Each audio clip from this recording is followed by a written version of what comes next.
David Berkowitz, o assassino conhecido como Filho de Sam, o assassino do calibre 44. Irei estar acrescentando algumas coisas sobre a anamnese de David. Nascido em 1/6 de 1953, conhecido como Filho de Sam e o assassino do calibre 44, adotado por Pia e Nathan Berkowitz. Perdeu os pais biológicos e sua mãe no parto. Tinha complexo de inferioridade e sentimento de culpa pela morte da mãe. Com 10 anos, matou um pássaro de sua mãe e, com dificuldades de se relacionar, ela o levou a um psicólogo infantil. Passou a viver com seu pai, com o qual não se dava bem, e começou a provocar incêndios pelas redondezas. Em 1917, foi abandonado por ele com apenas 18 anos. Alistou-se no exército, foi mandado para a Coreia e lá ele foi treinado como atirador de elite de rifle. E, ainda no exército, David teve seu primeiro contato sexual com uma prostituta. Em 1973, se converteu à Igreja Batista. Em 1974, saiu do exército e abandonou a igreja. David decidiu se afastar de sua família biológica, a qual ele tinha se encontrado há pouco tempo. Pois, segundo ele, a vontade de matar minha família natural crescia demais. Lutei muito para que essa vontade não se transformasse em ação, por isso me afastei deles. Ingressou no satanismo e, no mesmo ano, assassinou 2 jovens com faca. Então, trocou a faca de caça por um revólver para assassinar, o calibre 44. Passou a trucidar mulheres como vingança, entre julho de 76 e julho de 77. Cometeu seus ataques brutais, matando e ferindo muitas pessoas gravemente.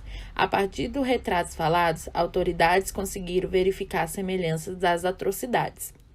Preso, se declarou culpado e disse que seus assassinatos foram a mandado do cachorro de seu vizinho, Sam. Posteriormente, desmentiu os fatos e revelou que apenas inventou toda a história. David Berkowitz faz o envio de algumas cartas à polícia. Em uma delas, ele escreve: JB, por favor, informe a todos os detetives que trabalham no caso que lhes desejam boa sorte. Continuem cavando, dirijam, pensem positivo, tire suas bundas, batam nos caixões e etc. Após a minha captura, prometo comprar um novo par de sapato para todos os caras que estão trabalhando no caso, se conseguir o dinheiro. Filho de Sam.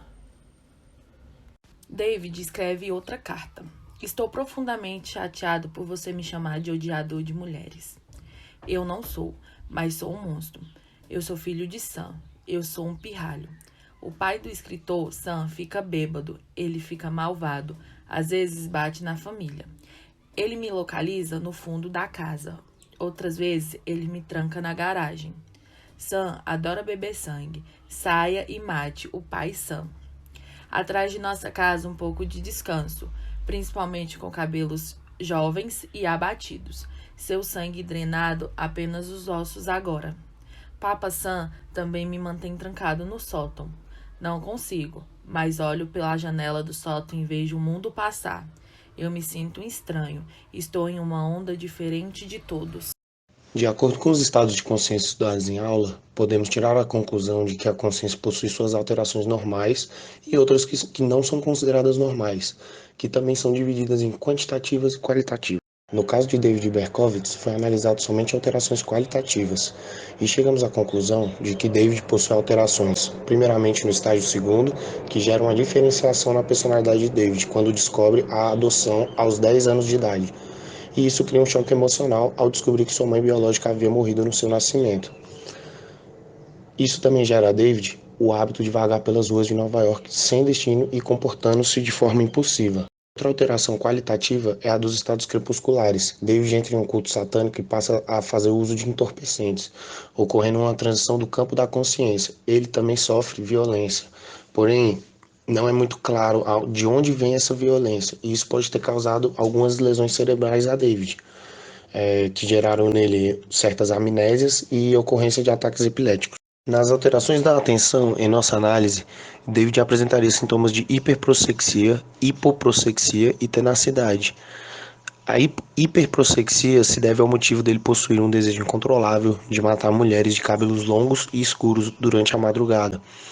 Quanto à hipoproxia, se deve ao fato dele vagar nas ruas na madrugada, sem foco e sem rumo, e o estado de tenacidade consideramos por seu estado de tensão. Ele tinha atração e curiosidade em atear fogo em sua fase da adolescência, tendo a necessidade de destruir coisas para a sensação de prazer. Alguns períodos em sua infância mostram que ele tinha a sua atenção prejudicada, causando a necessidade de ser encaminhado a um psicólogo infantil por sua mãe.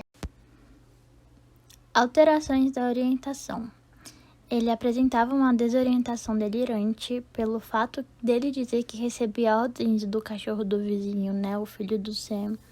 Segundo ele, era possuído por um demônio. Não dava para ter certeza, pois às vezes ele não esclarecia os fatos.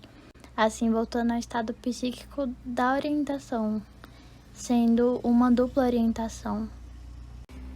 Alterações da vontade. Ele apresentava piromania durante a sua adolescência.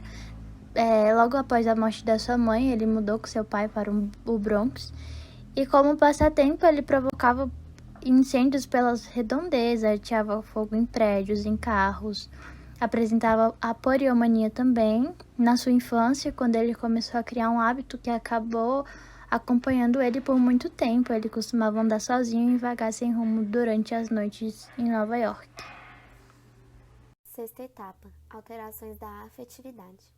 Nas alterações da afetividade foram identificados sentimentos da esfera da agressividade. Quando David envia uma carta à polícia mostrando todo o seu ódio pelas mulheres. Na carta ele descreve: eu estava determinado, tinha que trucidar uma mulher para me vingar de todos os sofrimentos que elas me causaram. Sentimentos da esfera da tristeza. Em outra carta enviada à polícia, David se manifesta contrário à primeira carta que enviou. Em sua segunda carta ele escreve: fico magoado quando dizem que eu odeio as mulheres.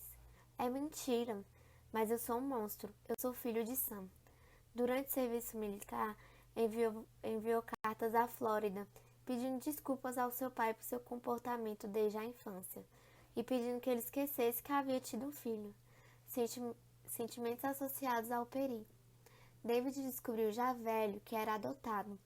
Após descobrir que sua mãe biológica ainda estava viva, se sentiu totalmente abandonado e rejeitado pela família.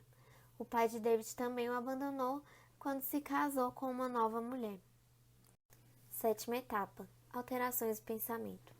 Nas alterações do pensamento foram identificados pensamento mágico, pensamento dereístico e wishful thinking, quando ele define que o cachorro dava a ideia para matar, mas era apenas um desejo que ele tinha.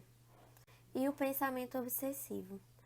Ele tinha um pensamento constante de matar sua família biológica e precisou se afastar. Mais tarde, ele transferiu essa obsessão nas mulheres que matava, pois elas tinham as mesmas características de sua mãe biológica. Oitava etapa: alterações do juízo de realidade. David possuía delírios complexos, delírio de relação, psicoses induzidas como na seita satânica em que David participava, o delírio de controle, mais delírio religioso ou místico. David se torna influenciado, comandado por uma entidade maligna, que ele acreditava que estava no cachorro do seu vizinho.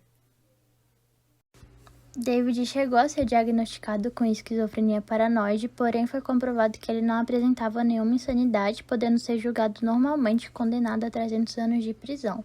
Hoje, com 67 anos, ele disse se arrepender de todos os seus crimes e agora é chamado como filho da esperança, pois decidiu seguir a Jesus Cristo. E também há boatos que dizem que ele não agia sozinho, porém ele se negou a falar qualquer outro nome que possa estar envolvido e ele foi o único julgado por todos esses crimes.